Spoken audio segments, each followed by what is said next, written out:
fa hoeny amin'ny CCI vady kosa isika amin'ity vaovao manaraka ity. Samy manana ny tolotra izay mampiavaka azy ireo mpandray anjara amin'ilay hetsika salon de l'auto tanterahana eny amin'ny CCI vady. Ho an'ny SICAM izay isan'ireo mpikambana ao amin'ny GECAM dia misy ny fihenam-bidy 12,500 amin'ny vidin'ny fiara eny an-toerana. Ahitana fihenam-bidy 12,500 avokoa ny fiara aranty ny SICAM mandritry ny hetsika salon de l'auto izay nisokatra omaly tetsy amin'ny CCI Vato raha ny fanamariana izay nety ny taré généralany.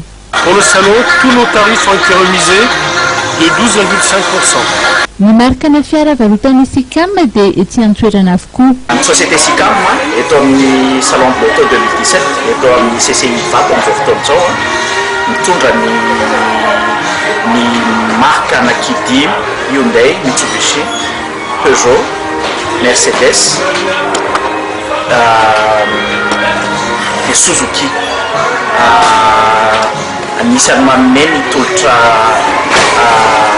velatra indrindra eto satria misy hatramin'ny berline, misy ny SUV 4x4, eo ihany koa ny utilitaire, camion, bus ao anatin'izany.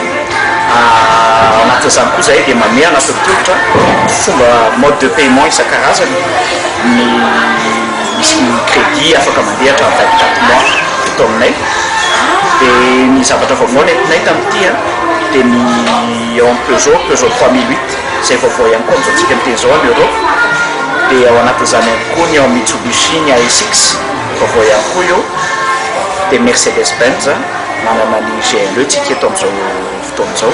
Anisan'ireo fiara mahasarika ny mpitsidika ny Alto, fiara japonais mitetina 5 hety sy 3,3 tapitrisa ariary.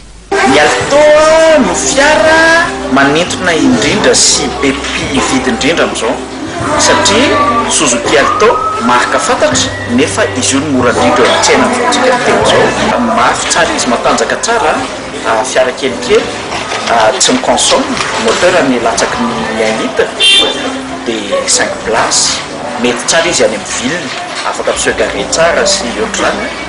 Dia service après-vente sy ny garantiany izahay no mikarakara. Tsy ny fiara ihany no hita eto amin'ny SICAM fa eo ihany koa ny moto izay mahaliana ny olon-tsotra sy ireo ONG samihafa. Mariana fa mitohy hatramin'ny alahady ho avy izao ny etika salon de l'auto ary 2 arivo ariary ny fidirana.